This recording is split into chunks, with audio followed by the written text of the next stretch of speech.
Condensed! Welcome back to another video. At kung bago ka pala sa aking YouTube channel, don't forget to subscribe and click the notification bell para maging update ko sa aking mga videos. So for today's video guys, ay kakaiba ang ating gagawin. Hindi tayo gagawa ng kahit anong challenge. Hindi gagawa tayo ng graham balls. So yun nga guys, may kasama tayo. Pakilala ka sa vlog. Kala ko bang mag-hi ka?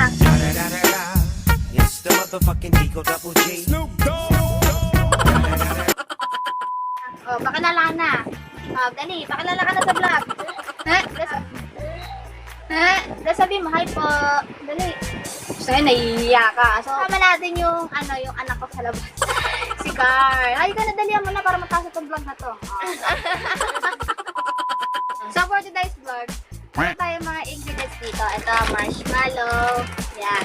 Maliliit na marshmallow para sa toppings. Pwede rin itong maging palaman doon mamaya sa graham. And meron tayong fresh graham. Hindi na kami bumili ng buo kasi hirap durugin. So, bumili na kami. So, dalawa na yung binili namin. Sprinkles para sa toppings. And, syempre, itong cupcake liner para lalagyan ng graham. So, ito pa, marshmallow. Ito yung mismong palaman doon sa graham. Sa gitna. Tapos, meron tayo ding nips dito. Uy! Anong ginagawa mo?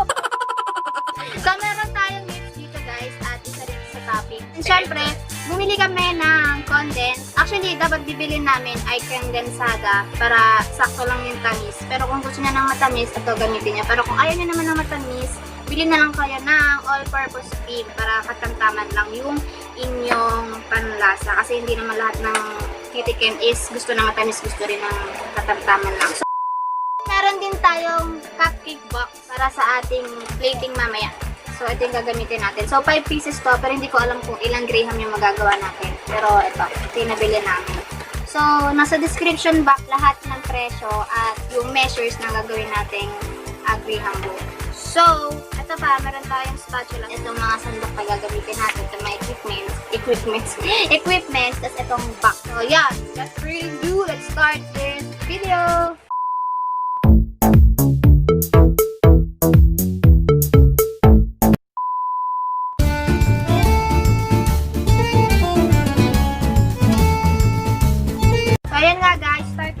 At naka-ready na yung mismong gamit natin. So, ito yung marshmallow, ito yung fresh graham nips, sprinkles, saka itong mismong gatas. So, una, gagawin natin is bubuhos muna natin ng konti. Tapos, try natin i-haluin ng haluin hanggang sa mag-stick siya at umambot siya.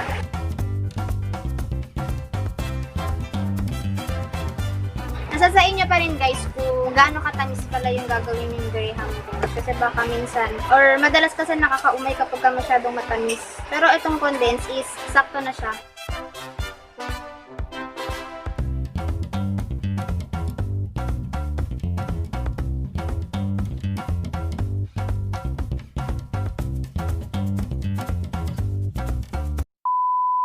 So ayun nga guys, gumamit na tayo ng plastic para mas mag-compress yung mismong nilagay natin condensed. At nilagyan din namin siya ng Evap kasi nagkulang siya. So, ito na yung pinaka-tingin kong perfect yan.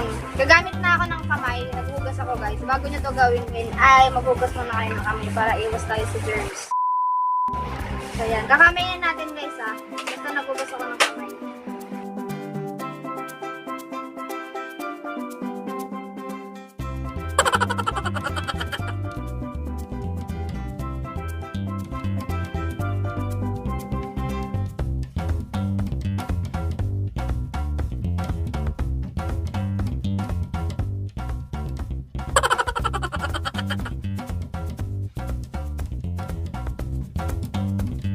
Paikutin muna natin yung graham.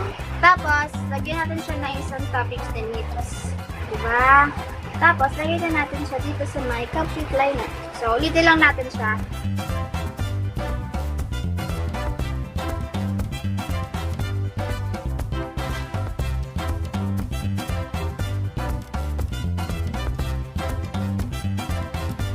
So, ayan, patuloy lang natin siya i-run hanggang sa bumilog. So, ito lang yung bibilugin natin. Huwag yung ating karelasyon. Mahirap na.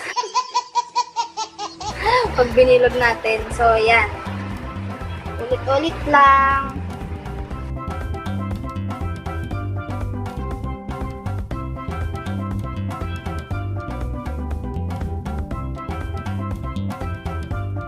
I-bake na natin siya after.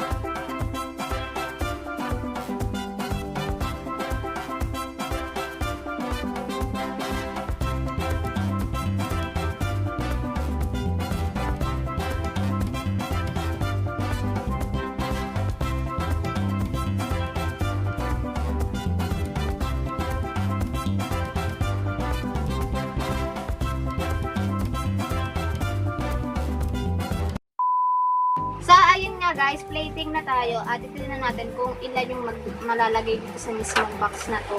So, yan, bumili kami ng box nito, 7 pesos ang isa. So, yan, affordable talaga siyang bilhin. So, ito yung napili naming lalagyanan kasi mas okay siya, mas kita yung mismong graham ball. So,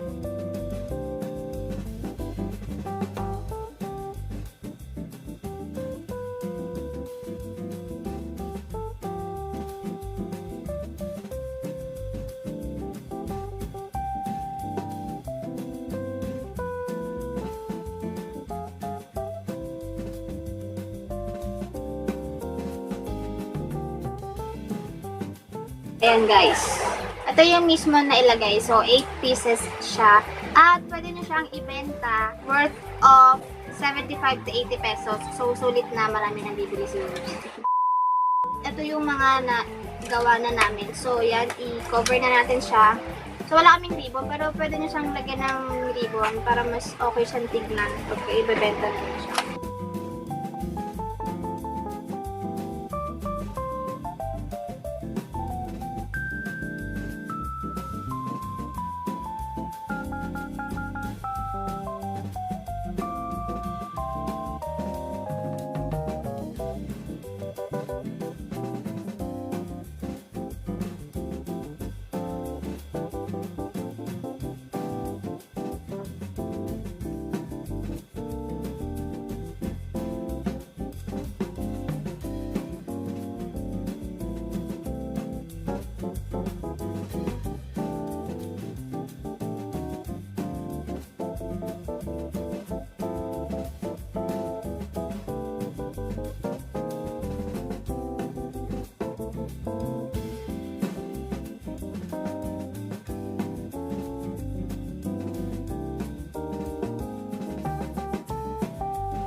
Guys, at ito na yung ating nagawa guys. So, pwede na natin siya maging negosyo. As in, pwede na kasi 75 lang, worth it na siyang bilhin. So, ayun. Nasa description box lahat ng ginamit namin, yung measures, yung mismong presyo ng mga ginamit namin ay nandiyan sa description box. Check nyo lang guys, para alam nyo. Kung gagawa din kayo nito guys, ay affordable talaga. At pwede nyo itong maging negosyo ngayon kahit nasa pandemic. So, that's all for today's video guys. And ayun nga, sana nagustuhan itong video na to. At sana meron din kayong natutunan kasi pwede natin itong gawin kahit meron pa rin tayong pandemic ngayon. Kahit nasa pandemic pa rin tayo ngayon, pwede natin siyang gawin.